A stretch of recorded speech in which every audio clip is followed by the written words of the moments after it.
Ibamba, c'est sur ton dernier album. Oui. Oui. Alors, Ami, bonjour. Merci d'avoir accepté de te connecter avec nous dans les coulisses. Le concept de l'émission, comme tu sais, c'est vraiment une conversation. Pour nous, Dalaika, c'est un vrai honneur parce que on considère que tu fais partie des meilleurs rappeurs du continent. Et, Ça me touche. Merci. oui, oui, vraiment. Et donc, étant nous-mêmes des artistes, donc ça fait grand plaisir de t'avoir dans les coulisses, ou tout de moins ayant été des artistes nous-mêmes, ça fait plaisir Non, de mais non, t'avoir. on reste artiste. Hein.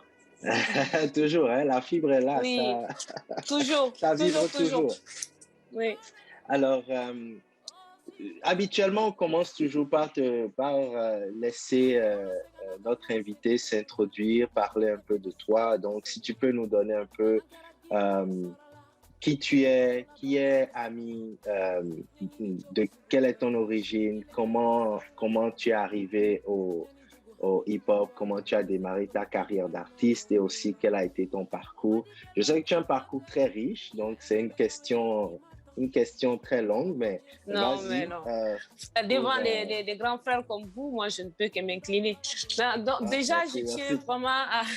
Je tiens déjà à vous saluer, à vous remercier pour l'invitation. C'est tout un honneur pour moi aussi de parler avec des gens qui ont commencé avec moi, surtout des grands frères qui viennent du continent et aujourd'hui qui font d'autres choses, mais qui ont toujours l'expérience, quoi.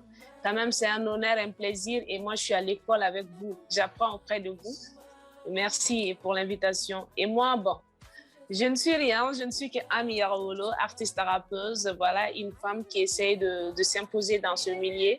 Certes, ça n'a pas été facile. Et moi, j'ai 12 ans de carrière maintenant et c'est mon 3e album qui est sorti le 30 avril. Donc, les 2 premiers albums, je les ai produits c'était en autoproduction. J'étais tout seul pendant 10 ans. J'ai dû me débrouiller toute seule pour pouvoir arriver jusqu'à ça. Et c'est en 2020, lors d'un festival à Chomé, que j'ai rencontré Blik Bassi, un producteur camerounais qui m'a signé dans son nouveau label Authentique AA. Et c'est dans ce label que j'ai sorti mon dernier album là, et Aïe, qui porte mon nom d'ailleurs. Donc, merci à vous pour l'invitation. Donc, tu dis que tu étais en autoproduction pendant 10 ans. Oui. Ça, pour moi, c'est impressionnant parce que nous, on a été en autoproduction pratiquement toute notre carrière et on sait à quel point c'est difficile. Et ce qu'on faisait, en fait, Ami, c'est que nous, on était 4. Donc, on arrivait à quand même se diviser le travail, tu sais, qui va s'occuper de se caler le studio, qui va s'occuper d'aller chercher des financements, des partenaires, etc. Qui va... et en même temps, tu dois continuer à travailler artistiquement tes chansons. Oui, directeur artistique aussi. Oui, et la promotion. Il fallait qu'à l'époque, c'était les radios et les télés. Il fallait qu'on court après les télés, les radios. Puis, il faut caler les festivals. Mais nous, on était 4 et on avait en plus une équipe. Comment tu as pu être en autoproduction toute seule? Est-ce que tu peux parler un peu de... Waouh! En fait, j'ai même du mal. Ouais. Parce qu'en fait, j'ai même du mal à parler de ça parce que ça me rappelle tellement de mauvais souvenirs parce que j'étais seule non seulement, je me rappelle quand je devais faire mes clips, je devais non seulement aller chercher les endroits pour les tournages, je devais chercher les tenues et lors des tournages, c'est moi qui m'occupais de tout et le financement, c'est moi. Bon, comme moi, j'ai une licence en finance comptabilité, donc ce que je faisais, je travaillais, je cherchais des petits boulots à côté. Mais à chaque fois que je travaillais pendant 3 mois et à chaque fois que j'arrivais à accumuler une certaine somme, je commençais à investir. J'investissais ça dans mes projets artistiques et c'était comme ça petit à petit jusqu'au moment où je commençais moi-même. Vu qu'au Pi, on ne me programmait pas au Mali parce qu'au Mali, on a commencé à me boycotter très tôt. Depuis 2014, on a commencé à me fermer toutes les portes et on ne me programmait pas sur les grandes scènes et on ne me donnait pas de cachet. Donc du coup, ce que j'ai essayé de faire, j'essayais d'aller dans les villages reculés où personne ne part, où des artistes ne partent pas.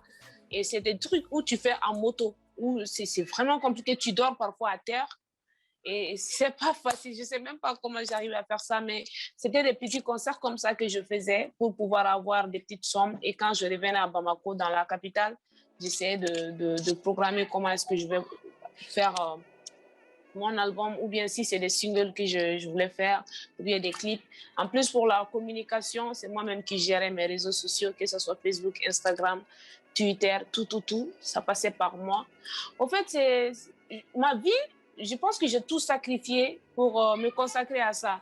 La Quand musique. j'étais sur la scène, j'étais l'artiste, mais une fois que je descendais de la scène, je devenais la personne qui était chargée de l'artiste, en fait. Donc, je ne me suis jamais prise comme la star. Et du coup, ça m'a arrangé parce que je ne suis pas celle qui va se faire passer pour la star parce que nous, je mets la main à la pâte, quoi. C'est moi-même qui travaille pour faire la star.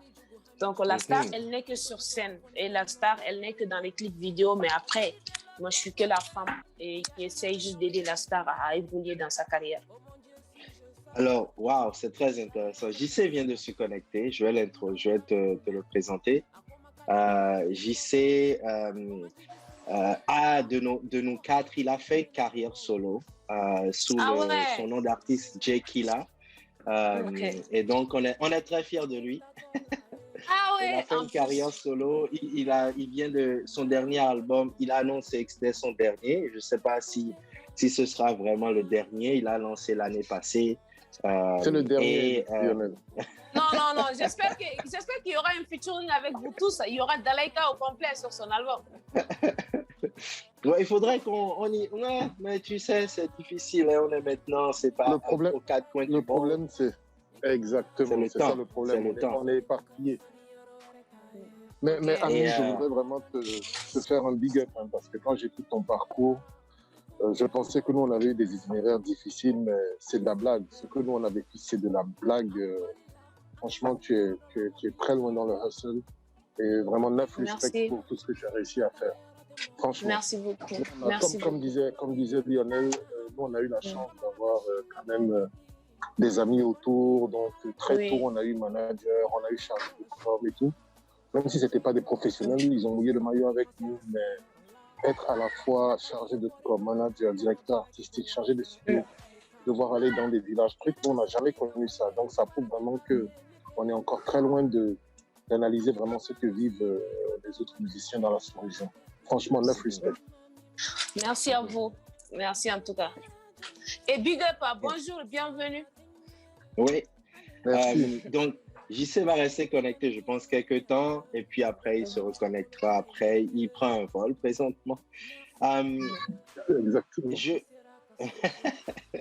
le banquier, quoi. C'est ça. Exactement, c'est exactement ça. S'il se baisse, il y a des malles de billets par terre, c'est ça, non, JC? Amen, je reçois ta bénédiction.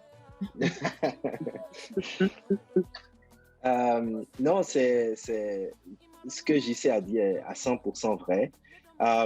Moi, ce que je voudrais te demander, c'est avec ce parcours-là, maintenant, tu as signé avec un label. Et on voit qu'il y a une évolution aussi, un changement au niveau de ta musique. Donc, est-ce que tu peux parler un peu de comment est-ce que tu as... Parce que maintenant, quand j'écoute Ibamba, il y a un peu cette qualité il y a une qualité sonore électronique derrière. Il y a une différence un peu dans la production qui s'allie un peu sur ce que d'autres grands artistes font sur le continent. Et donc, comment est-ce que tu peux parler? Oui, vas-y, JC. Je voudrais, à ta question, rajouter, en fait, comprendre d'où venait le blocage sur Bamako. Parce que on a à l'époque, il y a une quinzaine, vingtaine d'années, on avait quand même des copains dans le milieu, que ce soit les Yeli Fuso et compagnie, et on n'avait pas l'impression que le milieu était aussi coincé en fait. Donc qu'est-ce qui s'est passé pour que Ami, tu n'es pas... Non, le milieu n'est pas coincé, hein. C'est les femmes le milieu est coincé pour les femmes, sinon pas pour les hommes. Jusqu'à aujourd'hui, les hommes sont vraiment soutenus. Hein. Quand un homme commence à rapper dans le quartier, il y a tout le quartier qui est là pour lui. Il y a des amis et tout, il y a des partenaires. Mais bon, vu que moi, je suis la première femme au Mali, il y a eu des femmes quand même avant moi qui ont commencé le rap, mais moi, je suis celle qui voulait professionnaliser le rap féminin au Mali. Donc, et du coup, c'était pas très bien vu. Et puis, les gens, vous savez, quand vous venez dans ce secteur où ces gens comme vous voulez, j'ai envie de faire comme à ma façon. Donc, du coup, ils te disent, OK, si tu as envie de faire à ta façon, nous aussi, on va te montrer que c'est nous qui, voilà, qui faisons la loi ici, dans ce milieu. Je pense que c'est ce qu'on a essayé de me montrer, parce que moi, je ne voulais pas faire comme eux, ils voulaient. Je voulais faire les choses à ma manière. Et ce n'était pas quelque chose qui leur plaisait. Parce que quand une femme est dans le secteur, il faudra que tu sois toujours derrière eux.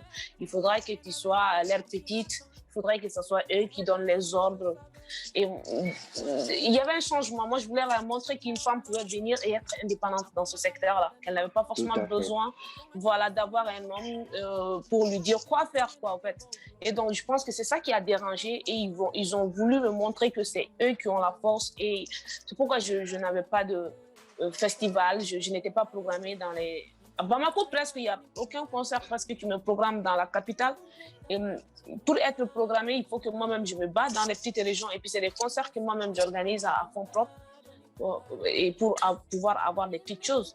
Donc, moi, je pense que c'est moi, en fait, le problème. Sinon, c'est pas que c'est le rap. Hein. En fait c'est assez particulier. C'est assez particulier parce que quand je compare aux premières femmes qui étaient chez nous, en tout cas au Bénin, elles étaient très entourées, très soutenues, chouchoutées, parce qu'on trouvait qu'il n'y en avait pas assez. Et donc, vraiment, culturellement, c'est totalement différent. Ouais. Jusqu'au jour d'aujourd'hui, moi, c'est le même cas, parce que même là, j'ai créé un festival, parce qu'après quelques années, en 2017, j'ai créé mon premier festival, parce que je me suis dit, si moi, j'ai galéré jusqu'à ce point et que jusqu'à aujourd'hui, il n'y a pas de jeunes femmes, parce qu'après moi, il n'y a pas eu de rappeuse qui s'est imposée. Toutes les femmes, quand elles venaient, elles s'arrêtaient, parce que c'était toujours les mêmes choses. Ami, tout le monde n'est pas prêt, tout le monde n'est pas capable ou prêt à faire ce que tu as fait. Ce que tu as fait, c'est vraiment, tu as carrément donné de toi. Il faut avoir un autre niveau de comment dirais-je, moi, comme je sais, moi, je pensais je pensais que nous, on a souffert, mais tu allais encore plus loin. C'est-à-dire, tu as donné carrément de ta personne pour ta musique et pour ton art. Ouais. Donc, je pense que, parce que le chemin est si difficile, c'est très difficile d'avoir une suite. Donc, ce que tu es en train de faire est tellement important. Ça prend des pionniers toujours pour rendre le chemin plus facile pour les autres. Oui, c'est ça. En fait, moi, je pense que parce que j'ai dû quitter ma famille, même ma famille voulait soit le rap, soit ma famille. Moi, j'ai dû sacrifier déjà la première des choses, c'était que je quitte la famille. Et là, il fallait apprendre à vivre toute seule. Et quand j'ai appris à vivre toute seule, c'était c'était compliqué. Parce qu'il fallait aussi payer le loyer, apprendre à vivre toute seule. Non seulement... Bon, déjà, je suis quelqu'un qui est assez fier parce que je me suis dit, bon, si je quitte la famille en disant que je vais réussir dans le hip-hop et que je retourne 2 ans après, donc ils vont dire, on savait. Donc pour moi, c'était plus possible le fait de baisser les bras. Je me suis dit, soit je réussis, soit c'est mort. En fait, c'était le rap ou le rap, quoi. Donc il fallait que je me donne, il fallait que même s'il n'y avait aucun moyen, même s'il n'y avait aucun soutien, je me suis dit, le plus important, j'ai ce don en moi, j'ai ce talent, je n'ai pas besoin d'aller voir quelqu'un pour écrire les textes. Le plus important, c'est de chercher l'argent. Et l'argent, on doit le trouver. Et je suis quelqu'un qui est en bonne santé physiquement. J'ai 2 mains, j'ai 2 pieds.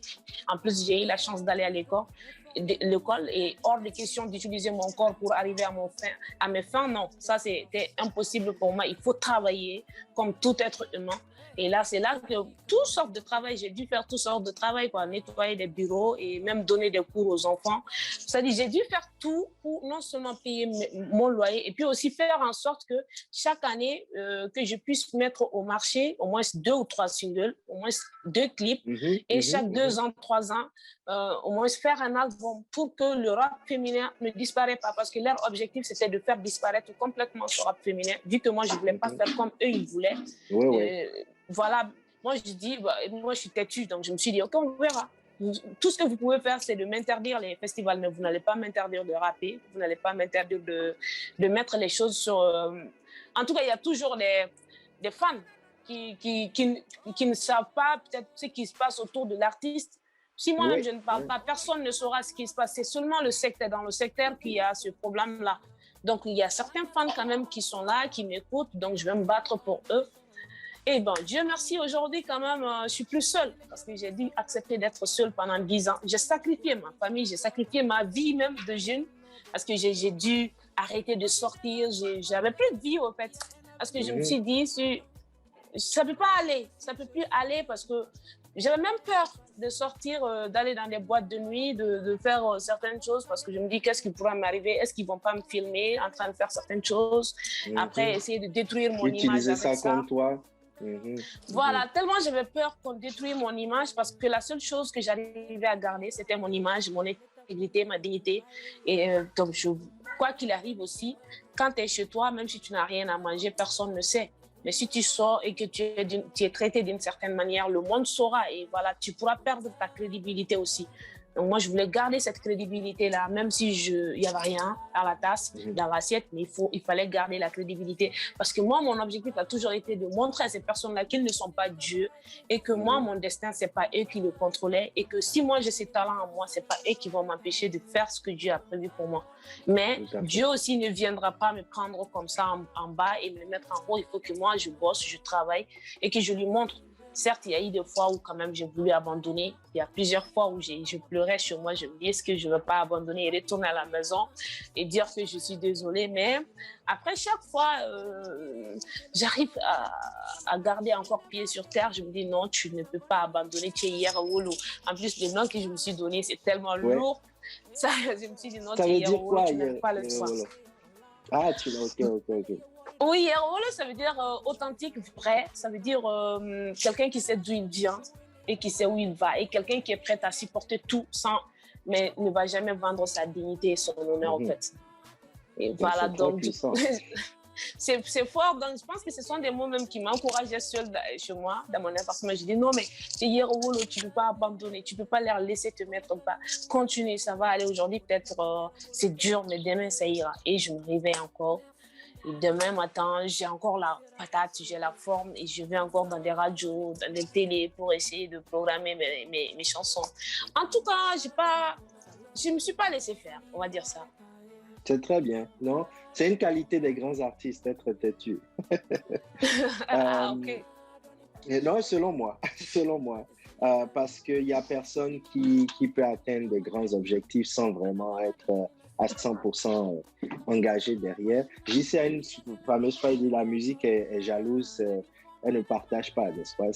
C'est elle ou tout pour elle ou rien. Ouais. Ton parcours en tout cas la partie que tu racontais concernant la famille, ça m'a refait penser à une amie à nous qui s'appelle Mouna, qui est artiste aussi, rappeuse, au Sénégal. Elle est bénino-sénégalaise et elle nous avait raconté je la connais. aussi... Ok.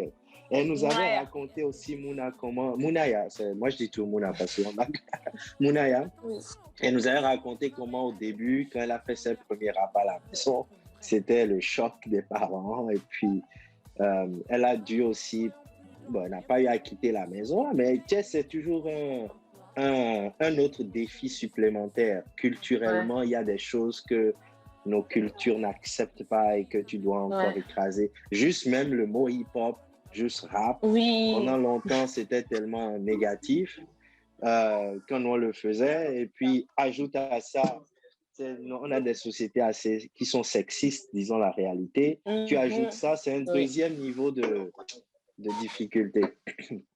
Donc, j'ai cru lire que tu as commencé, ou quelque chose qui t'a inspiré à commencer le rap, c'est de voir un peu des artistes comme Yeli Fouzo. Vrai? Non, pas du tout. En fait, Ou du moins, tu as vu, il y avait des artistes qui ont commencé au Mali et ça t'a inspiré. Vrai ou non, en fait, ce qui est bizarre, c'est que moi, je suis née dans un village à Mahina. Je suis née là-bas, j'ai grandi là-bas et j'ai fait mes études primaires là-bas. C'est après le bac que je suis venue dans la capitale pour mes études supérieures. Donc, à la base, je ne connaissais pas le rap. Là-bas, c'était un peu pas forcément le rap et tout ça. J'écoutais plus de la musique mandingue comme Salif Keita et Ami Koïta, Kandia Kouaté, ou bien les musiques traditionnelles de chez nous. C'était les choses que j'écoutais plus, mais pas le rap. Maintenant, c'est quand j'ai commencé en fait, à transformer les chansons de Salif Keita en rap ou bien les chansons de Ami Koïta en rap. C'est là que quand mes cousins venaient faire les vacances au village, je me disaient, mais tu fais du rap? Moi, je dis non, c'est pas du rap, je me fous des artistes, au fait. Je prends leurs morceaux et je les transforme comme je veux pour énerver les gens. Donc, et ils disent non, mais c'est du rap. Et c'est là qu'ils ont commencé à me faire écouter des morceaux de rap. Et c'est là que j'ai commencé à écouter des Tatapon. Voilà, c'est là que c'est venu. Mais bien avant ça, je pense que j'avais déjà ce truc-là en moi, quoi. Tout à fait. Et JC, je ne sais pas si tu as une question, quelque chose. Moi, je voulais un peu demander ben, je te laisse un peu la parole si tu as une question. Oui, sinon, non, moi, ce qui m'intéresse, c'est de savoir avec le temps quelles étaient ses influences féminines, que ce soit africaine, que tant européenne ou nord-américaine en fait. À quoi tu t'identifies réellement à ce niveau-là? Quel artiste? À qui? Côté rap? Voilà. Oui. Oh, c'est une belle question parce qu'en fait, je me demande à qui je m'identifie toujours. Hein. Je n'arrive pas à trouver une réponse parce que le truc est que... le truc est que moi, j'écoute les gens, mais je ne dis pas forcément que j'aime tel artiste, il faut que je fasse comme tel artiste. Ça m'est jamais arrivé. Je peux écouter les chansons, je peux écouter un morceau, 2 morceaux, un album. Après, je ne m'attache pas trop à un artiste jusqu'au point de vouloir m'identifier à lui. J'ai ce problème-là, je crois. Mais par contre, je suis tous les artistes. Hein. Alors, donc, dans ce cas-là, peut-être qui tu suis et que tu aimes bien, côté féminin? Mais c'est Oumou Sangaré, par exemple. J'ai beaucoup longtemps écouté ses musiques, Ami Koïta et Kandia Kouaté. Et puis aussi, quand je commençais à écouter le rap, il y avait Aminde, l'une des premières femmes qui faisait du rap au Mali, que j'ai commencé à écouter. Et puis, il y avait les Gadi Saba à l'époque. En plus, dans la sous-région, il y avait d'autres rappeuses comme Nash de la Côte d'Ivoire que je commençais à écouter aussi, même si son rap est un peu différent de ce que nous on fait, mais quand même, le fait de savoir que c'était une femme aussi qui faisait du rap, ça attirait ma curiosité au fait. Et puis Jams aussi, à l'époque, elle rappait.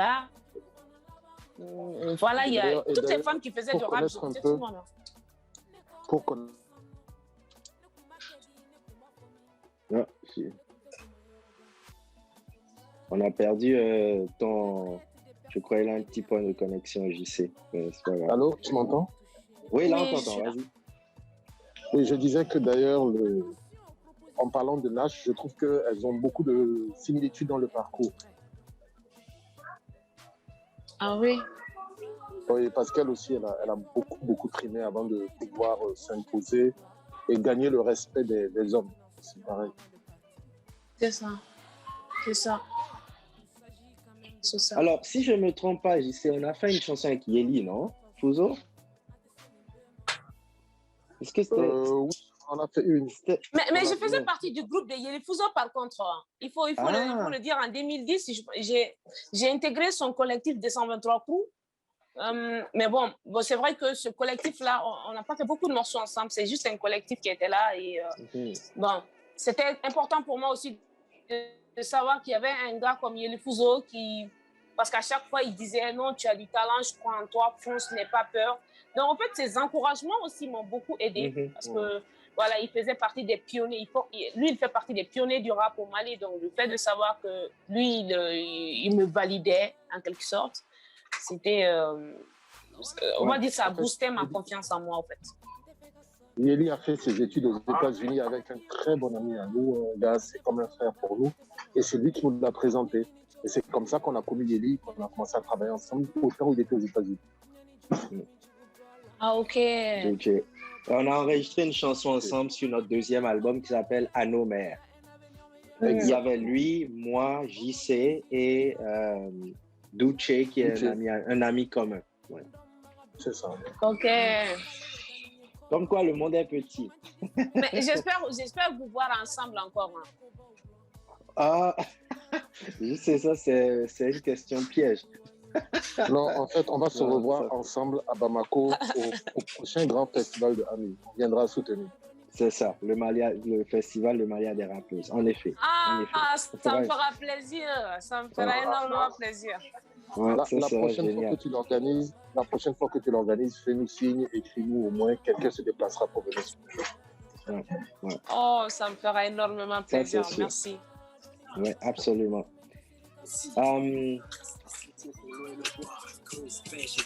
Ah oui, ça c'est la chanson avec Kelly. De la vie qui nous rend heureux. Femmes battantes et femmes battues, nos mères trompées, insultées, nos mères qu'on tue, comptant la force de leur foi qu'on la tue. Il est temps qu'on soutienne la femme qui peine, la femme qui traîne, la femme africaine. Ma mère, je l'aime et j'ai vécu ses peines. Je lève le corps et âme sur cette drame.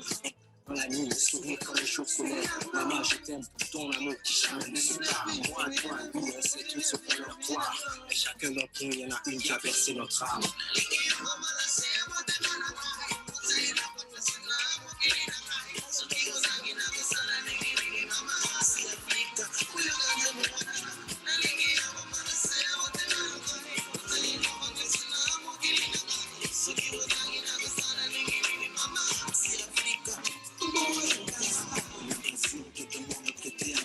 Garçons, ce sont dédicacés à ces êtres chers.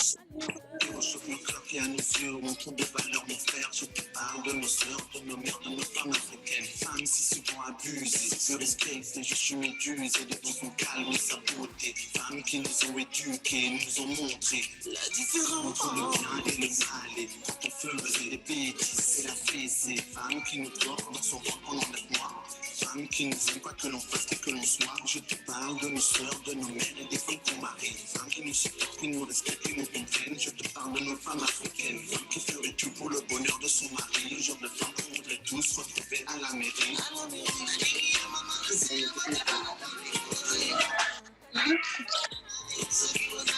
Elle peut passer.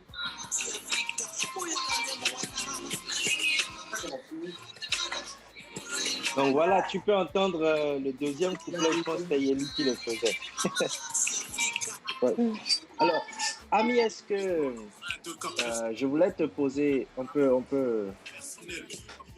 que je n'étais pas plus grand qu'un desquels, elle m'a encore plus aimé, appris à prendre la vie qu'elle. Je sais.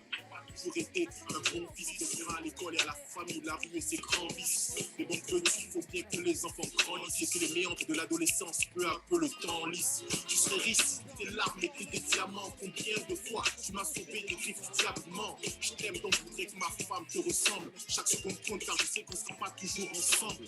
Tu incarnes l'image idéale d'une femme africaine, femme qui de l'amour entretient la femme là où c'est elle.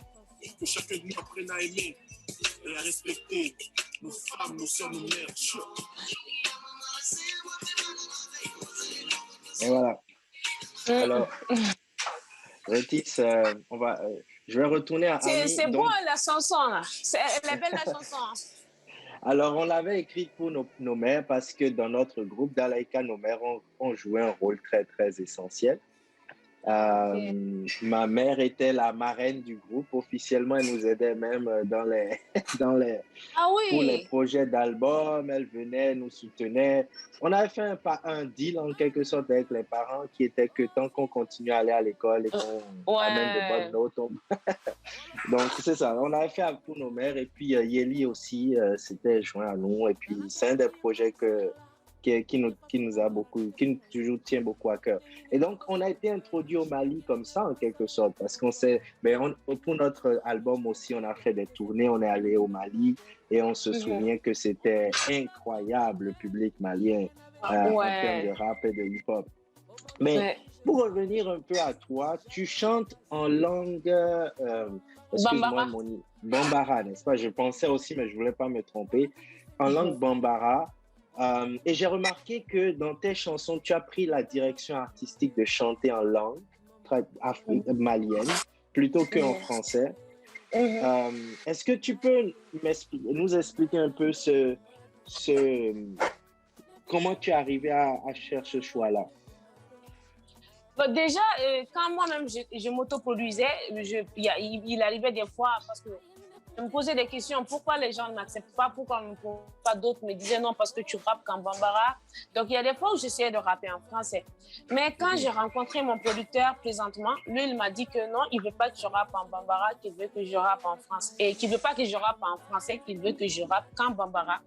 Et moi, sans mentir, j'aime plus rapper en bambara parce que non seulement c'est ma langue, je parle cette langue, elle est quotidienne pour moi. Et en plus, j'ai pu plus utiliser les vocabulaires de bambara. C'est plus facile pour moi de jouer avec les mots, surtout les rimes et tout ça en bambara. Et puis, ma langue aussi est habituée à cette langue-là. Je peux faire beaucoup de styles, que ce soit rapidement ou que ce soit avec la trappe.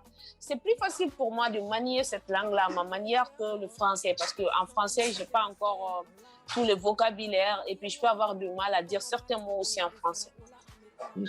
Et je dirais que pour aujourd'hui, il y a toujours la question des artistes qui voulaient essayer de faire en français parce qu'on se dit qu'on veut faire un peu comme les artistes de la France. On rêve un jour de percer ces milieux-là. Mais moi, j'ai toujours eu cette conviction-là, même si j'ai toujours rappé en français moi-même parce que j'étais pas assez à l'aise pour rapper dans notre langue traditionnelle. Mais dans notre groupe d'Alaïka, on mettait toujours de la langue. Donc, j'aime beaucoup cette direction artistique-là parce que ça démarque tout de suite du reste. Parce qu'il y en a plein qui rappent en français. Il y a plein, je dirais, avec des Youssoupha et des toutes les et puis, tu ne peux pas les battre. Tu ne peux pas les battre dans leur langue. Moi aussi, je me dis que je rappe en français, là, je ne pourrais jamais mieux rapper. Par exemple, si je rappe en français, là, je ne pourrais jamais dépasser Jams. Si je reste, ou bien je ne pourrais jamais dépasser Booba ou bien autre chose, mais si je rappe en bambara avec ma langue, c'est mon originalité et c'est mon authenticité aussi, quoi. Et on ne pourra jamais me battre dans ça. Tout à fait. Ce que j'ai trouvé intéressant dans ton parcours ou dans ta production artistique, c'est que j'ai remarqué qu'il y a des moments où tu chantes aussi, comme sur la chanson Si je savais, qui est une très, très belle chanson. C'est Si je savais les titres. Oui, c'est ça. Ça. Une très, très belle chanson. Mais dis-moi, t'as écouté le nouvel album d'abord?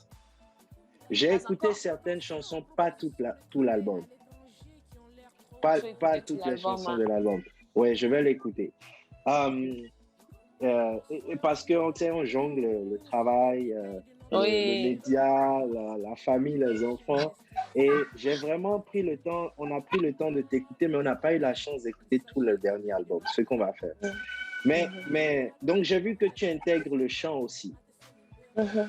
Ce qui est une qualité, les gens ne s'en rendent pas compte, mais c'est difficile pour des rappeurs habituellement de chanter. Ce n'est pas pour rien, à part utiliser autotune et tricher un peu là.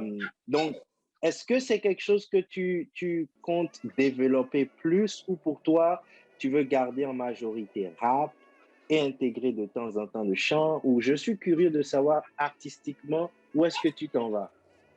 Parce que moi, je suis déjà quelqu'un qui n'aime pas se mettre dans une case. Certes, à la base, je suis rappeuse, mais en fait, j'ai une voix qui me permet, j'ai une voix assez aiguë et elle me permet de faire plein de choses. Donc, je me dis, pourquoi me dire non, je suis une rappeuse, je fais juste la gangsta tous les jours. Non, il y a des fois où j'ai envie de chanter. Et puis, même quand je rappe, les refrains et puis les vibes, j'ai envie de les chanter. J'ai envie de faire le truc comme ça. Et je travaille les deux. De la même manière que je travaille mes styles de rap, c'est de la même manière que j'essaie de travailler mon style de chant aussi. Parce que je me dis, les deux vont ensemble. Et il faut vraiment les varier. Je vois que des rappeurs, parfois, même pour chanter les refrains, il faut qu'ils appellent une autre personne pour faire leurs refrains. Et moi, non, c'est le contraire. Parce qu'au début de ma carrière, pour les rappeurs, pour que je fasse un featuring avec un rappeur, ils m'obligeaient à faire leurs refrains. Sinon, ils ne me donnaient pas le temps de rapper. Donc, j'ai commencé même avec le refrain et avec le chant. Ensuite, je commençais à m'accepter en tant que rappeuse. Donc, j'ai commencé plus avec le chant. Ok. Intéressant. Voilà. Parce qu'on ne voulait pas du tout que je rappe. On voulait que je chante au début. Donc, c'est un réflexe, en effet. Hein. On pense artiste, femme, il faut qu'elle chante. Oui, c'est ça, en fait. Et moi, je me disais, mais non, je ne me sens pas à l'aise dans la chanson. Quand je chante, très généralement, je ne suis pas à l'aise. Mais quand je rappe, je suis tellement à l'aise, tu peux me dire de faire ce que tu veux dans le rap, je le ferai. Mais quand tu me demandes de chanter, je n'ai pas très confiance en moi, franchement. Mais dans ce nouvel album, surtout, tout ce que j'essaie de faire, c'est chanter et rapper. Donc, les couplets sont rappés, mais tous les refrains sont chantés et puis avec des voix très différentes. Tu as l'impression que c'est des personnes qui font la musique, quoi. Oui. Il y a déjà même Si je savais d'autres chansons, tu sens déjà que le ton de la voix change, etc. Quand tu chantes et qu'il y a cet exercice-là qui qui est intéressant que tu fais. S'il y aurait un conseil, vu ton expérience dans la musique, s'il y aurait un conseil que tu donnerais aux artistes féminines de rap au Mali ou dans la sous-région, quel serait ce conseil-là? Ben déjà, d'aimer vraiment ce qu'elles font. Parce que si tu n'aimes pas, ça ne sert à rien. Tu vas lâcher au final. Après un coup dur, deux coups durs, on baisse les bras. Mais quand on aime, quand on a la passion, on ne calcule pas. On ne calcule pas les coups durs, on ne calcule plus les obstacles, on fonce seulement. Et il faut croire en soi. N'est pas surtout, il ne faut pas que nous les femmes, on a vu que nous les femmes, très généralement, on utilise nos corps pour arriver à nos fins. Donc, il faut dire que ça peut t'arranger, c'est le court chemin. Ça peut t'arranger pour un moment, mais arrivé à un certain moment, tu ne pourras plus lever ta tête pour regarder les gens droit dans les yeux. Et c'est très important dans ce secteur-là, parce que une carrière artistique n'est pas 5 ans, n'est pas 10 ans, ça peut aller jusqu'à 30 ans, 40 ans de carrière.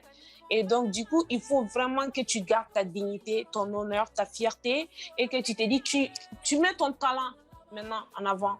Et ta sexualité, c'est après. Ce que tu fais, c'est ton problème. Ta vie t'appartient. Mais il ne faut pas venir dire que voilà, parce que je suis une femme, voilà, montre ta féminité. Parce que là, ce sera que contre toi et c'est ça même qui va te détruire les choses. J'ai commencé avec beaucoup de rappeuses, on était à peu près une dizaine. Certaines ont commencé parce que c'était ça. Elles partaient voir des rappeurs de gauche à droite et pour qu'ils donnent des coups de pouce. Mais au final, aujourd'hui, elles n'ont plus ce respect-là de ce secteur parce qu'elles sont sorties avec plein de rappeurs qui ne les considèrent plus, il n'y a plus de respect. Moi, quoi qu'il arrive, aujourd'hui, tous les rappeurs maliens, même si ils savent que je ne suis pas programmée comme eux, même s'ils savent que je suis boycottée par les promoteurs culturels, mais ils savent que côté respect, ils doivent me respecter, quoi, parce qu'il n'y a rien que je les ai montré. Tout ce que je les ai montré, c'est que je suis une artiste. Comme eux, sur tous les plans, je suis là, quoi. Est-ce que tu es encore boycotté aujourd'hui? Plus qu'hier même, je crois. Wow. Plus qu'hier. Parce qu'à la dernière édition de mon festival, ce qu'on m'a fait, je me rappelle bien que j'ai pleuré le jour même. Je dis, mais pourquoi on me fait ça, en fait? Qu'est-ce que j'ai fait au Mali? Moi, j'essaie juste de me battre pour la culture, en fait. J'essaie juste d'apporter un petit plus à la culture malienne. Et je ne sais même pas de me battre pour le rap. Moi, j'essaie de me battre pour la culture. Parce que ce festival, c'est pour la culture malienne. En plus, quand on a boycotté la sortie de mon deuxième album, j'ai dû créer ma propre structure de communication pour faire la couverture de la sortie de mon album parce qu'il n'y avait aucune organisation. Ils ont dit non, on ne sort pas, on ne veut pas le faire, on ne veut pas distribuer, on ne veut pas ça. Donc, il a fallu, moi-même, je me suis renseignée comment on crée une structure de communication parce que c'était hors de question pour moi de faire tout ce travail, de faire des 1 an, 2 ans au studio en train de bosser sur un album et qu'au jour J, que je n'arrive pas à le sortir parce que soi-disant, il n'y a pas une structure pour m'accompagner. Donc, du coup, je suis allée dans des organisations, on m'a dit non, pour créer une entreprise, il faut ça, il faut ça, il faut ça. J'ai cherché tous les papiers et j'ai créé mon entreprise de communication comme ça, juste pour assurer la sortie de mon album. Et il y a trop de choses en fait. Hein? C'est incroyable les choses que... Et il y a des gars comme ça, hein? Et puis il y a tout le monde, c'est des gars comme ça après qui te voient dans la rue, qui te disent oh non, c'est notre sœur, elle est battante, elle est comme ça. Mais ce sont les mêmes gars qui Incroyable. C'est ça. Mais je suis surpris qu'en 2021 ce soit le cas parce que si 90, 99, 2000, je peux comprendre, c'est une époque où beaucoup de mentalités avaient du mal à évoluer. Mais en 2020, 2021, que tu as encore à vivre ce genre de boycott, c'est vraiment, excuse le terme, c'est dégueulasse, quoi. C'est vraiment, moi, je suis vraiment surpris. Et il faudrait qu'on utilise toutes nos voix collectivement pour continuer à dénoncer ce genre de choses, ça c'est sûr. Est-ce qu'il y a des artistes si tu devrais donner une liste d'artistes que tu aimerais un jour avoir en featuring ou en composé avec, quel nom te vient à l'esprit? Oh, ça c'est cool ça. J'aimerais bien Burna Boy. Burna Boy, yeah, ok. Ouais. J'aimerais bien Salif Keita, tonton Salif, mais bon, j'ai eu la chance de collaborer avec lui récemment sur un de ses projets, mais j'aimerais bien encore l'avoir en solo sur un de mes projets, Salif Keita. Il y a Tanti Angélique Kidjo, que j'adore aussi, que j'affectionne énormément. Oui, j'apprécie ce qu'elle fait. Ah, bon, en plus, côté rappeur, j'aurais... Maître Gims, pourquoi pas? Oui, Maître Gims, ok. Ouais, parce qu'il est polyvalent aussi. Des filles très intéressantes, en effet. C'est un peu la... Je ne sais pas si... Pour moi, c'est un peu la... Et je ne sais pas si Dalaïka va accepter aussi de se réunir juste pour un morceau avec Ami. Si on ressuscite la carrière, oui, on va définitivement, ce sera le premier qu'on fait. Mais c'est une question qu'on a de plus en plus. D'ailleurs, quand on a lancé le média, beaucoup se disaient « Ah, il prépare un retour ». On en a discuté beaucoup, mais tu sais, la réalité, c'est que il faut ça. La musique, comme on a dit, est jalouse. Tu dois vraiment y être à 100%. Et quand on faisait Dalaïka, on répétait tous les jours. On était en studio. Tu travailles, tu répètes, tu dois écouter beaucoup de choses. Tu consacres vraiment à 100% tout. Et tout et tout. Donc, on s'est dit, en plus la promotion, parce qu'aujourd'hui, c'est devenu le nom le secret, c'est-à-dire c'est la promotion, tu as géré les réseaux sociaux, être sur les scènes, les interviews, il faut être disponible à 100% tout le temps.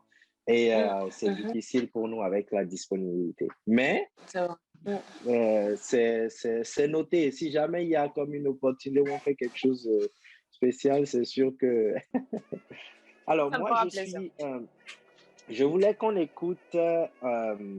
je sais que c'est ta chanson, tu la connais très bien, mais Rétis, pour les gens qui vont voir cette interview ou cette conversation, est-ce que tu peux mettre la chanson Je gère? Je sais que c'est pas sur le dernier album, Je gère. Si, c'est sur le dernier album. Donc, est-ce que tu peux mettre Je gère et on l'écoute ensemble et on va rebondir à partir de cette chanson-là.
Ya voilà.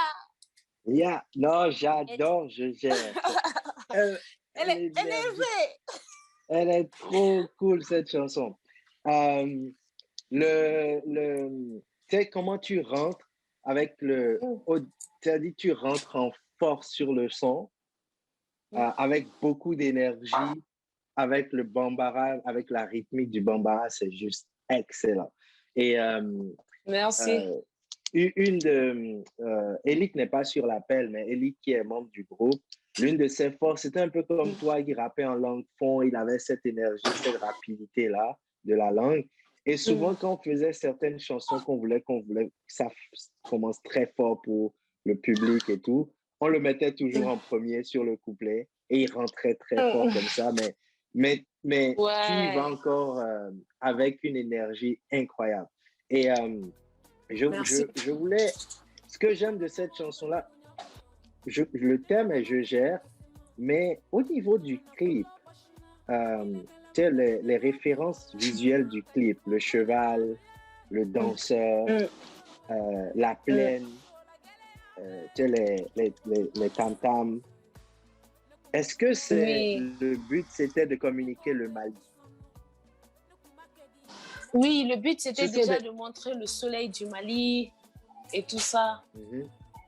Parce que ce sont des références, la plaine, le cheval, tu sais, le cheval, c'est une grosse référence aux grands empires. En tout cas, pour moi, historiquement, là, ça fait une grosse référence à au pays. Donc, j'aime beaucoup ça. Tout de suite, ça donne une identité quand on commence à t'écouter, quand on lance le clip. Alors, je ne sais pas si tu as eu le temps de voir ou si tu as remarqué, on a fait le mois dernier sur notre chaîne ce que nous avons appelé notre top des meilleures rappeuses féminines du continent. On en a choisi, je crois, 10 ou 11. Et pour nous, tu étais dans les meilleures du continent.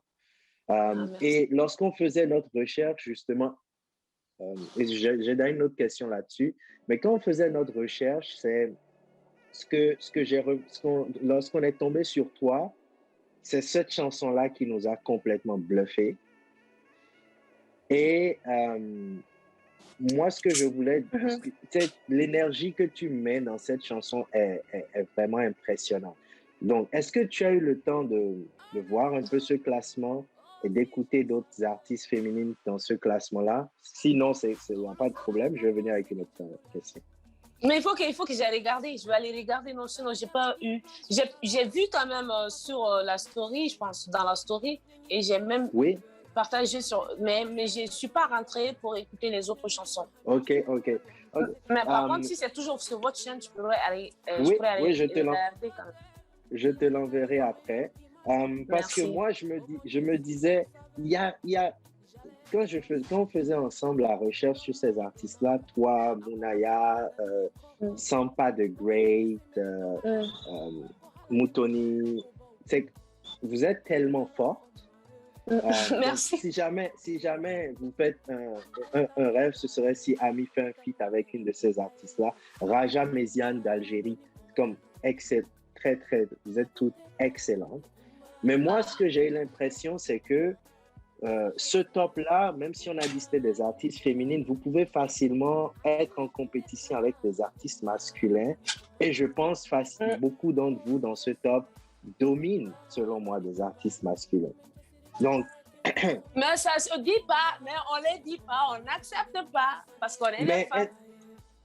Et pourquoi justement? Est-ce que tu peux, selon toi, quelle est la cause derrière? Parce que c'est pas juste au Mali, on dirait que c'est vraiment continental. Et quand j'écoute Sampa the Great, quand j'écoute toi, Mounaya, etc., je suis comme, vous êtes vraiment les meilleurs du continent. Et pourquoi est-ce qu'il y a cette réalité-là des femmes qui ont cette difficulté où on a du mal à l'accepter ou à vous mettre au même niveau? Je pense que c'est déjà, il y a l'accompagnement et puis le coût de la communication. Parce que même si on a le talent qu'il nous faut, s'il n'y a pas la communication derrière, par exemple, comme supposons, prenons un rappeur comme Didi B, par exemple, aujourd'hui, qui est au top aussi sur le continent, mais il regarde la communication, quoi. Il passe sur Trace Urbaine, Trace Africa, sur toutes les chaînes, et sa musique passe partout. Donc, du coup, le grand public a l'occasion de l'écouter. Mais nous, en fait, on n'offre pas une occasion à nous. On ne nous met pas, je pense qu'on ne laisse pas le grand public nous écouter. On ne donne pas l'opportunité à nous, les rappeuses, de se faire écouter par le grand public. Parce qu'au final, c'est le grand public qui décide qui est-ce qu'il place en première position ou qui est-ce qu'il ne place pas en deuxième position. Nous, on n'est pas accompagnés suffisamment. Peut-être si on fait un clip, ça passe une fois, deux fois, après, tu ne le verras plus. Ou bien après, s'il y a une communication, c'est nonchalant. Même s'il y a le talent, et en tout cas, la communication qui va avec le talent, ou bien un groupe d'amis. Peut-être des rappeurs, ils ont des cercles d'amis. Tu vas trouver, il y a beaucoup d'amis qui sont là, qui vont les booster, qui vont partager, qui vont donner des trucs. Et nous, généralement, quand on est une rappeuse, moi, personnellement, je n'ai même pas d'amis. Donc, les personnes qui vont aimer, ce sont seulement les vraies personnes qui croient en moi, qui vont aimer, qui vont partager. Mais ça va être très peu. Et parallèlement à l'autre là qui a des centaines d'amis qui vont le booster après. Il y a ce point-là aussi. Mais je pense qu'il y a le complexe aussi qui est là aussi. Il faut pas le négliger. Ils sont complexés et je pense que le continent africain n'arrive toujours pas à admettre que la femme puisse faire le rap et dépasser les hommes. Pour eux, quand on est une femme, il faut toujours que tu restes. Même pas à côté d'un homme, pour eux, même c'est trop pour la femme. Il faut qu'elle soit derrière l'homme. Donc, même s'il y a un rappeur qui ne sait rien faire du tout, il passera toujours devant une rappeuse, même si elle a des talents. Donc, il y a le complexe, il y a le manque de soutien, il y a la discrimination. Il y a toutes ces choses-là aussi qui font que nous, les femmes, on n'arrive pas à nous donner ce qu'il nous faut.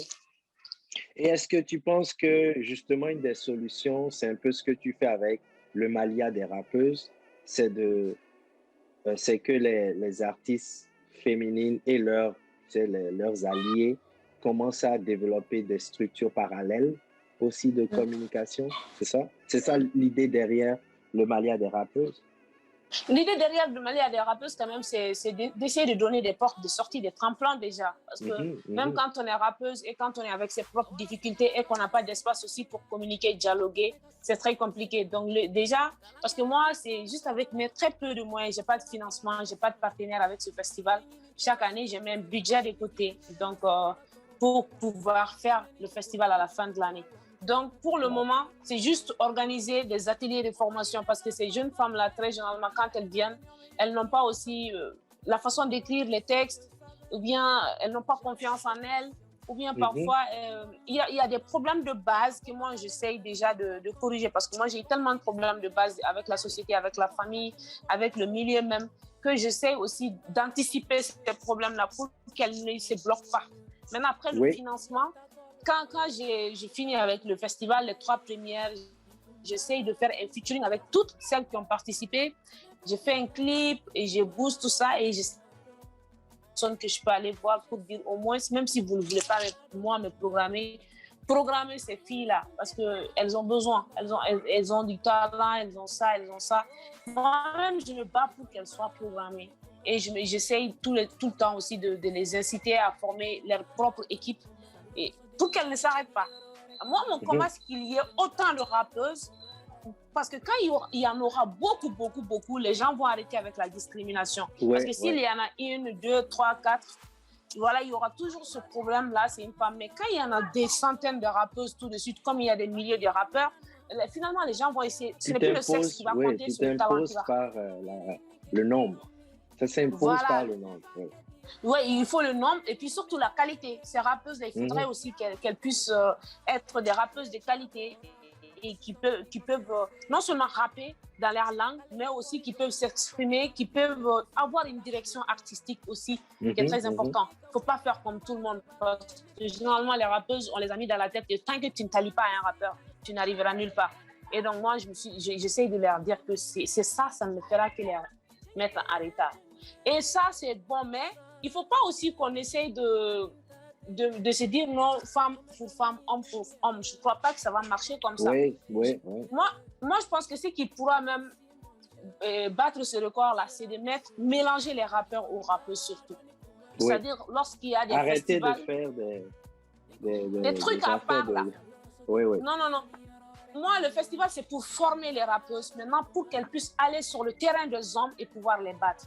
Maintenant, si nous, on veut vraiment être sur le même pied d'égalité que les hommes, il va falloir que, par exemple, s'il y a un festival de rap, si un rappeur monte, il fait une prestation de 30 minutes, une rappeuse monte, il fait une prestation de 30 minutes. Là, c'est le public qui va gérer, c'est le public qui va juger. Et puis, si le clip d'un rappeur passe, le clip d'une rappeuse aussi passe. Et donc, moi, je pense que c'est comme ça que ça peut se faire. Et s'il y a des trophées, par exemple, qu'on donne meilleur rappeur sur le continent, qu'on ne dit pas les hommes à part, les femmes à part, qu'on dit meilleur rappeur et qu'on part sur le truc, quel est le rappeur qui a fait le plus de style. Voilà, qu'on aille sur le talent, sur le travail et qu'on laisse le sexe de côté, quoi, en fait. Moi, je sais ce que je dirais. C'est vrai. D'ailleurs, il y a une rappeuse sénégalaise, OMG, elle s'appelle. Je pense que je la connais. Qui, je pense, Elick me disait comment elle avait fait cette remarque-là, justement, et je pense qu'elle a même refusé un prix de meilleure rappeuse féminine une fois à cause de ça. Ouais, moi aussi, j'ai refusé ce prix-là. Ok. Oui, j'ai refusé carrément. Okay. Donc, non, c'est à noter. C'est à noter. Et donc, comment toi, tu vois le Mali et le hip-hop? Comment tu vois l'avenir du Mali sur la place du hip-hop? Parce que le Mali est arrivé sur l'échiquier africain par des groupes comme Tata Pound. Je me souviens, on était allé à des festivals, on a vu Tata Pound. Et le Mali s'est toujours distingué par ce rap engagé. Je ne sais pas si c'est quelque chose qui est culturel chez les Maliens, mais de ma perspective, ce qu'on remarque, c'est que c'est souvent un rap qui est engagé, qui a une cause derrière toujours. Il y a le rap comment dirais-je, juste pour faire du entertainment, pour amuser, pour faire bouger, danser. Et il y a le rap qui porte des causes. Et j'ai remarqué au Mali, souvent, c'est le cas. Est-ce que c'est ton observation et selon toi, dans quelle direction le rap malien va aller dans le futur? Mais je pense qu'il y a un changement déjà parce que c'est une question de génération aussi. Au temps de Tata Pound, il y avait autant de rappeurs engagés. Tous les rappeurs étaient presque engagés. Mais la nouvelle génération, il y a plus d'autres styles de rap parce qu'il y a d'autres problèmes de société. Et puis, il y a eu un problème d'éducation au Mali. Et donc, autant de Tata Pound, tous les rappeurs allaient à l'école. Tous les rappeurs étaient diplômés. Et donc, quand on est diplômé, quand on a un certain niveau, on ne peut plus se permettre. Même notre intelligence même ne nous permettra plus d'écrire certaines choses qui ne vont pas avec les réalités de nos sociétés. Par contre, aujourd'hui, il y a des jeunes qui font le rap et qui ne partent même pas à l'école et qui s'en fichent de l'avenir, qui s'en fichent des problèmes de société et qui ne connaissent même pas les réalités du Mali. Donc, pour pouvoir déjà être engagé et parler des problèmes, il faut connaître les problèmes de la société. Donc, il y a certains jeunes qui sont plus dans autre chose, qui n'est pas ça. Ils ont leur monde à eux. Je pense que c'est à cause du pays aussi. Les pays les a tout pris. Ils n'ont plus de rêves. Et donc, ils créent leurs propres rêves à part. Et donc, ça fait qu'ils s'en fichent de l'évolution du pays ou des problèmes du pays. Par contre, il y a toujours des jeunes qui essaient de défendre ces problèmes-là. Parce que, en fait, je trouve qu'engager, c'est plusieurs parties. Déjà, il y a engagé politiquement. Il y a engagé aux côtés de la société aussi. Par exemple, moi, personnellement, je parle plus pour la société. Moi, je m'intéresse plus aux problèmes de la société et je chante plus les choses qui se passent dans la société. Maintenant, les questions politiques, je ne m'intéresse pas trop parce que je me dis non, ça ne m'intéresse pas trop. Il y a d'autres personnes qui doivent s'en occuper. On ne peut pas gérer tout, en fait. Quand tu es tout, tu es dans la société, tu es dans la politique, au final... les gens vont se perdre avec toi. Moi, je préfère rester dans ma société parce qu'il y en a tellement de problèmes de la société. En plus, je vis quotidiennement dans ma société. Je rencontre des gens, j'ai des amis, des tontons, des tantis, leurs problèmes. Et tous les jours peuvent m'inspirer à créer des chansons. Par contre, les problèmes de la société, je ne pourrais rien dire que Tata Pound n'a pas encore dit au gouvernement. Je ne pourrais rien chanter que Yeli Pouzo, les Fangafi n'ont pas raconté. Et aujourd'hui, il y a d'autres rappeurs aussi qui sont engagés politiques. Et il y a aussi des révolutionnaires. Surtout, il y a maintenant les visios qui se font, les vidéos. Les gens parlent, les révolutionnaires parlent plus dans les vidéos et ils sont toujours là à faire des réclamations à faire, je ne sais pas quoi, au gouvernement. Donc, moi, je les laisse gérer ça. Moi, par contre, je vais essayer de m'attarder sur les problèmes de ma société. Il y a toujours ça, mais il y a d'autres. Il y a le sexe aussi. Il y a, comme vous savez, le rap aussi, c'est l'alcool, le sexe, la drogue. Il y a certains aussi qui sont dans ça, qui essaient même si c'est dommage, qui essaient de valoriser ces choses-là. En fait, il y a tout. Il y a tout de nos jours, quoi. C'est ça la force du rapping, c'est que tu peux l'infuser dans tout un peu. Du moment où tu peux parler, tu as un sens du rythme, tu peux écrire, tu peux infuser le rap un peu dans tout. Donc, parfait.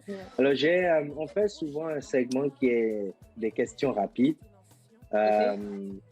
Et c'est juste quelques questions un peu pour voir ta direction. Donc, je vais avoir quelques questions rapides et tu réponds, OK?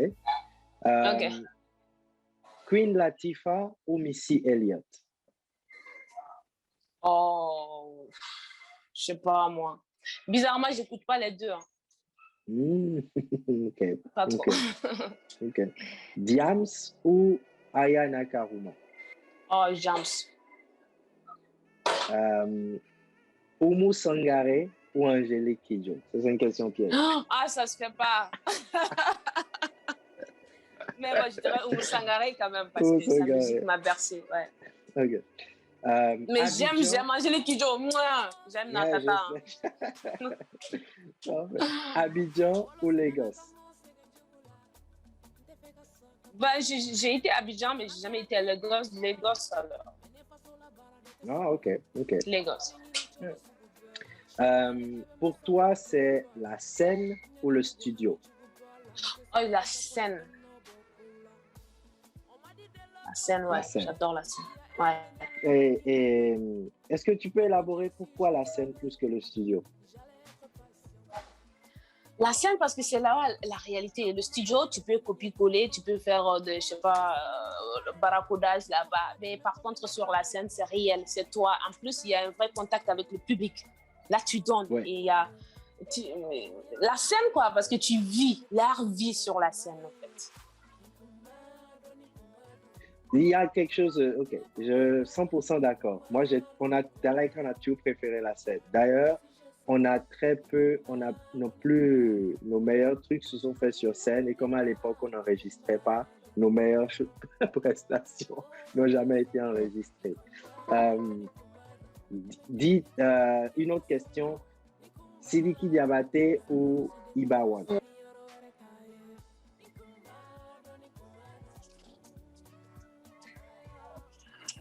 Le Mali, je dirais.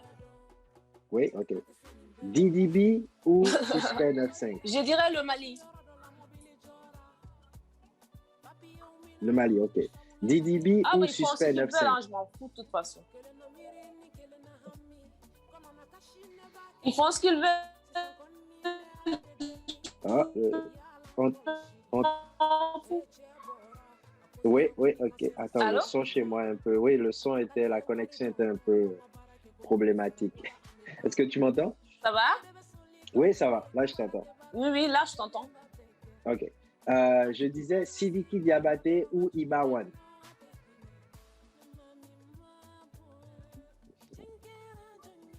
Je disais le Mali. OK.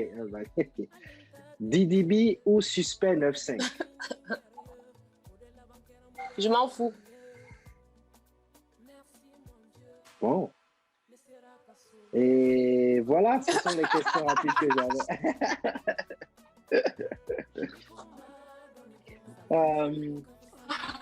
Très intéressant. Alors, est-ce qu'il y a un mot... Merci pour le temps, vraiment.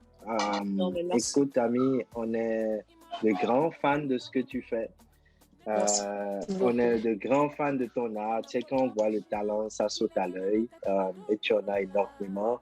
Et c'est pas par hasard. Ton expérience de vie fait que quand on t'écoute aujourd'hui, on sent qu'il y a l'accumulation de toutes ces expériences-là dans ta chanson. On sent vraiment une artiste qui est en phase avec elle-même. on ne peut pas t'écouter et rester indifférent. Et je pense que ça, c'est le plus grand, comment dire, succès qu'un artiste peut avoir. C'est-à-dire qu'on ne peut pas t'écouter et ne pas faire attention. Merci. Donc, Merci. c'est vraiment un grand plaisir, un honneur de t'avoir pour nous. Et puis, comme je dis, on considère que tu fais vraiment partie des meilleurs. Et toi-même, Didibé ou Suspect 95? Non, il ne faut pas partir comme ça. Moi aussi, je pose mes questions rapides. Didibé ou Suspect? Didibé ou Suspect? Didibé ou Suspect 95? Difficile. Mais je dirais Didibé. Oui, difficile, je dirais Didibé. Mais pourquoi Sidiki et Ibawan, ils ne font pas le même style de musique? Bon, là, je vais comment dire, jeter... c'est pas le même style de musique, mais c'est une question qui permet aussi de voir quel est le style de musique qui t'influence. Tu vois ce que je veux dire? Qui connecte plus avec toi. Ah, ouais. OK. Ouais. Tu vois. Moi, je dirais style Mali Rap. Compris. Diams ou Aya, tu as choisi Diams. Je suis pas vraiment surpris. Ou Angélique Kidjo, je sais, c'est une question piège. J'adore Mou Sangaré. Elle est sur ma playlist et tout. Mais c'est normal, ta réponse aussi. Queen Latifah ou Missy Elliott, je sais, tu as dit que tu n'as... Donc, il y a deux questions. J'ai senti que c'est pas vraiment quelque chose que tu écoutais ou tout. Donc, tu n'avais pas d'opinion. Queen Latifah ou Missy Elliott. C'était quoi l'autre? J'oublie l'autre question. Je crois que c'était Didibé ou Suspect. Je pense que tu as dit que tu n'as pas d'importance pour toi. Donc, c'est ça. Mais écoute, est-ce qu'on aura... Il faut ce qu'il veut, là. N'oublie pas, moi, je vais t'envoyer la vidéo qu'on a faite sur nos meilleures rappeuses africaines. Mon rêve secret, c'est de voir un feat un jour entre l'une des deux. Ou peut-être qu'il y en a eu, mais je ne pense pas. Un feat entre l'une des deux. Et puis, Mouna, par exemple, Mounaya est une bonne amie à nous aussi. J'ai avec Mounaya sur un projet. Ah oui? Ok. Oui, on a travaillé ensemble sur 5 morceaux même, 5 titres. Waouh, ok, je ne savais pas. Okay. Déjà, on a travaillé ensemble. Excellent. Mais bon, c'était pas des feats et puis c'était pas des longs couplets, quoi. C'était juste, c'était pas des longs couplets, hein. C'était juste 8 mesures, c'est pas... Parce que avec, comment dirais-je ça? Avec ton énergie, ton énergie, ta voix, ta langue, plus l'écriture de Mounaya, son engagement, elle aussi, elle a une versatilité aussi qui est très intéressante. Et je pense que ce serait très intéressant. Oui. Donc c'est ça, je voulais. J'espère aussi voir ça un jour. Oui. Et c'est quoi tes projets?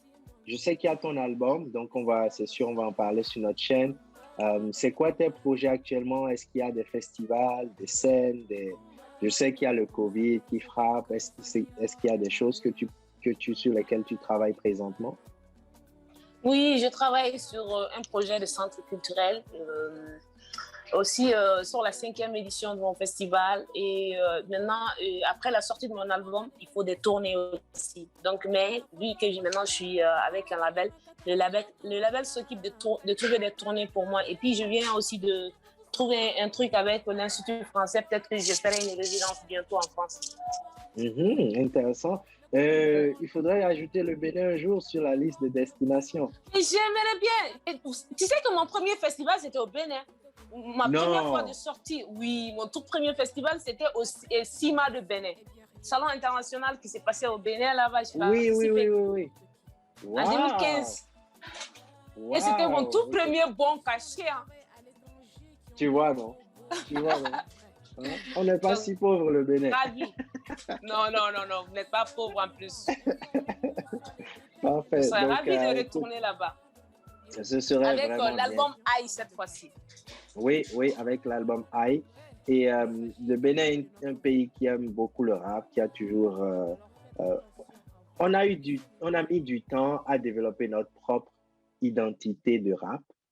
Ça fait que forcément, on est un pays qui est ouvert aux autres identités de rap.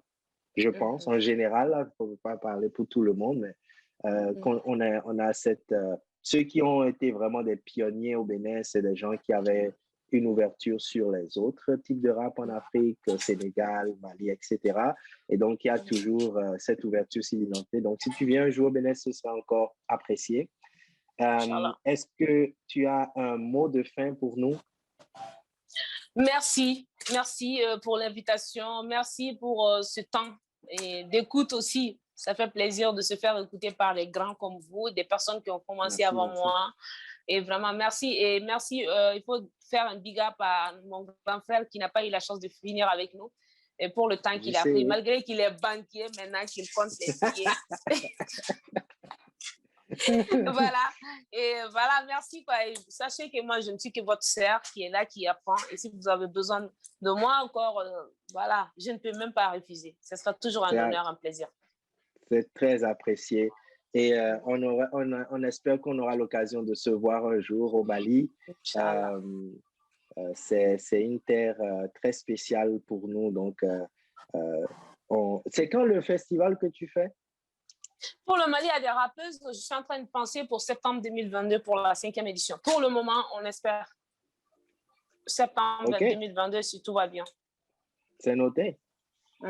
Peut-être qu'on sera en fonction de mon emploi du temps.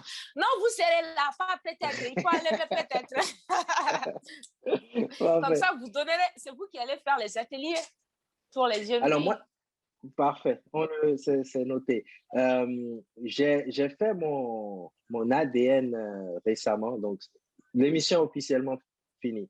J'ai fait mon ADN, analyse d'ADN récemment. Et je crois que j'ai 20 ou 22% qui viennent du Mali. Ah ouais. Parce que ma grand-mère est originaire du Niger, mais ses parents venaient de Guinée ou Mali, de cette région-là. Et donc, ma grand-mère est de l'ethnie Peul, c'est une Peul du Niger, mais avec les populations Peul qui se déplacent. Originellement, je pense que c'est parti de la Guinée ou du Mali, je pense du Mali. Et donc, dans mon ADN, j'ai une bonne portion du Mali. Donc, peut-être que quelque part, je suis aussi Bambara, je ne sais pas. Et peut-être pour ça que j'aime tant Salif Keita ou la musique malienne. Dans le sang. Et donc, forcément, on fera tout pour être là au Mali un jour pour ton festival. Inch'Allah, ça me fera plaisir. Parfait. Merci beaucoup. Passe une très bonne journée. Merci. Et surtout, écoutez Aïe. Et j'attends vos retours. OK, je vais l'écouter. De A à Z. Masha'Allah. Merci beaucoup. Ciao, ciao.